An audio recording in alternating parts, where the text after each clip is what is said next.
Dinesh, thanks for joining us here on Breitbart News Daily. Hey, it's great to be on the show. So I wanted to talk to you about, because this has been a big topic yesterday, today, at last night's rally with President Trump and Senator Cruz in Texas. This was the first thing that came up. It is in Mexico right now. There is a huge caravan of thousands of migrants from Central America who are bearing down on our southern border. What are your thoughts on this migrant caravan? It seems to me like it's an invasion. They're waving foreign flags. There's criminals contained throughout. There are people who've been previously deported. What are your thoughts on this caravan?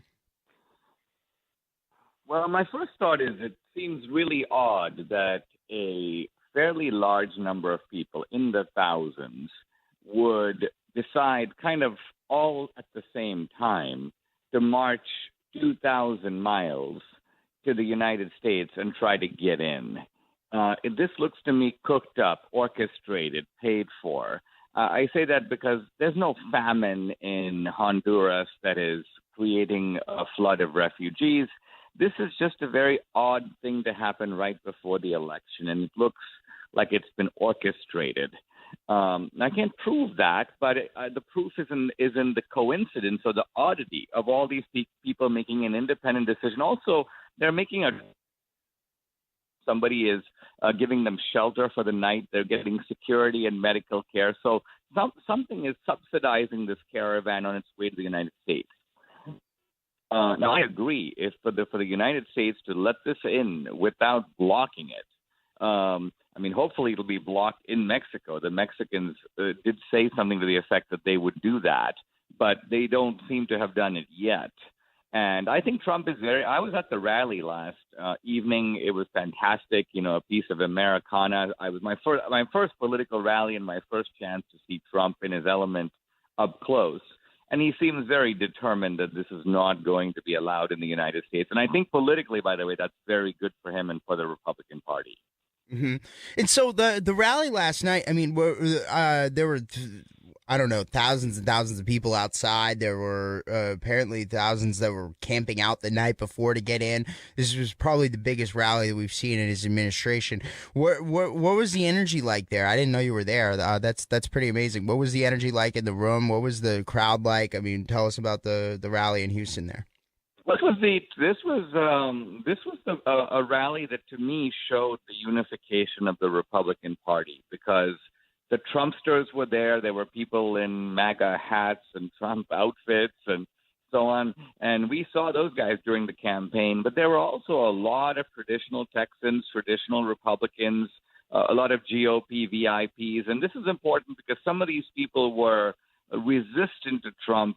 And, of course, a lot of them were for Cruz but against Trump in 2016. And it's very clear now that just as Cruz and Trump symbolically have come together, so too the GOP base seems much more united and fired up. So I think that this is bad news for Mr. Beto O'Rourke, masquerading Hispanic. Here in Texas, he's got more yard signs, but I think Cruz is going to end up with a lot more votes. Mm-hmm. Yeah, no, I think that's right. I think Senator Cruz is gonna win this thing in the end. There's no doubt about that. He's gonna win handily too. I don't think Beto O'Rourke can raise as much money as he wants to from Wall Street in Los Angeles, Hollywood. But the fact of the matter is that, by the way, I keep hearing stories about Beto, and he's got. There's Beto T-shirts going around in New York and California, right? Like, it's like, what? That's not Texas, right? Like, he's not running in New York or California. I think he's running for president down the road. That's what he's really trying to do. But the fact of the matter is, the unification of the party, I think that's exactly right. It was really something to see Trump go through all the lawmakers who were there. Like John Cornyn was there. We saw Cruz there, obviously. We saw all the congressmen there, the governor, the lieutenant governor. It was really something to kind of see the team together here, because what we face on the other side of the aisle, and you know this better than anybody, is the mob. Right? Look at how the left is behaving, how they behaved during the whole Kavanaugh hearings, and that's not unique to Kavanaugh. That's how they're going to be if they get any power. So, can you tell us about what are like some of the stakes in this midterm election? Because I think that's the important thing. That's what's really brought the team together here. Well, I think that there's been an increasing recognition that the Democratic Party has become gangsterized. And what I mean by that is not merely that they're willing to use the weapons of the state against their opponents, but they really don't believe in those fundamental rules of fair play or free speech that, quite honestly, most of us who are on the other side have taken for granted and kind of assume that we all agree on certain basic things. Well, they don't. I saw this in my own case up close, but it's very obvious now more generically. I think the significance of the Kavanaugh hearings was this, that there were a lot of Republicans who thought that the reason the Democrats were misbehaving is because of Trump, that Trump is sort of this flawed character, and Trump's excesses are bringing out, if you will, Democratic bad behavior. But then here we nominate, a Boy Scout of impeccable, not only intellectual reputation, but somebody who is of impeccable moral character. All the people who've been around him for decades testify to the fact this is a really great guy. And the left went after him with an unbelievable venom. And that showed the ordinary Republican that no one is safe, that the animus is not merely against Trump, it's really against all of us. And that's why we have to come together, really just as the Republicans did in 1860, that was going on the other side. Yeah, no, I agree, and I think we're seeing that in a lot of places across the country, and we saw and you kind of saw this almost unification during the whole Kavanaugh hearings. I mean, some of the heroes that we saw on the Republican side out of that. I mean, Susan Collins' speech on the floor of the Senate was like Cicero in the well of the Roman Senate. I was cheering her on the whole way through. I was shocked to hear her give that amazing speech. Lindsey Graham.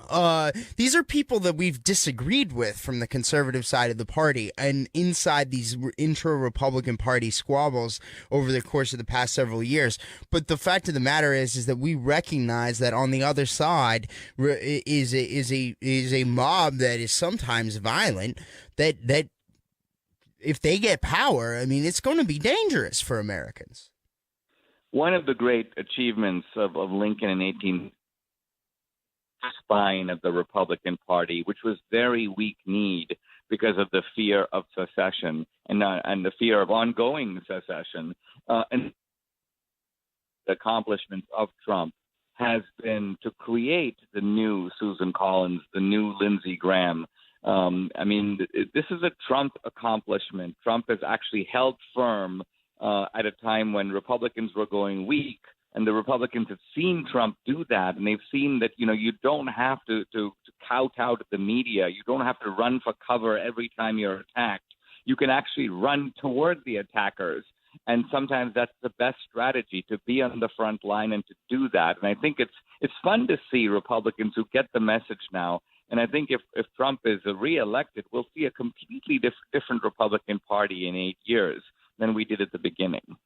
Mm-hmm. Yeah, and I think that's a refreshing thing. I think that's what the Republican Party needed, was they needed this kind of a jolt. And we saw them kind of lagging there throughout the Obama years. But the fact of the matter is that there is, in 2 weeks from today, there is on November the 6th, there's an all-important midterm election. Obviously, Senator Cruz will face re-election down in Texas. I think he's going to defeat Beto O'Rourke or Robert Francis O'Rourke. Let's call him by his real name, Robert Francis O'Rourke. He's not a Hispanic. He's not Beto. He's Robert Francis O'Rourke. Senator Cruz will defeat Mr. O'Rourke very handily on that one. But a number of other senators and congressional races are coming up on November 6th. Republicans have a very narrow path to potentially holding the House majority. What do you think happens on November the 6th? Do Republicans pull this thing off? What do they need to do to get there? I'm hardly a kind of professional prognosticator on this, but I am sort of on the front, the level of enthusiasm on our side, and it's pretty strong right now. I think, ironically, this not only was Kavanaugh in a fire, but this Caravan thing has backfired on the Democrats. I mean, look, anyone who looks at this kind of, unknown horde moving inexorably toward us has got to think, A, where are the rules of the game? I mean, where's the sense that we're a nation under law? And second of all, if those guys showed up outside your house, I mean, even every Democrat would shut their door and call 911. So this idea that we should let the country be a garbage disposal for just about anybody who wants to show up without any effort to vet them, without any sense of what's at stake, without the sense that we have a rule of law, I think that this gives a sort of existential dimension to an election that would otherwise be merely pedestrian, ordinary. And so I think it's going to bring out more Republicans in November, and that bodes well for holding the House and increasing Republican majorities in the Senate. Mm-hmm. And so now, obviously, Death of a Nation is coming out on October 30th. And you really go into a lot of and I was there at the premiere here in D.C. with sitting there with Don Jr. and Kim Guilfoyle. We had them on the show yesterday. One of the things I mean, you really go into is just how off the rails the left is, and to the point where they've really tried to put forward whatever they can to try to derail the momentum that we're seeing on the grassroots movement on the Republican side in the era of Trump. Can you tell us a little bit about the film and then where people can go to see it and get a copy? Yes, the film derails the two big left-wing narratives on fascism and racism. I mean, the fascist card and the race card have been the two incendiary cards the Democrats have been playing against, not just against Trump, but against conservatives for a while now. And both are based on a big lie.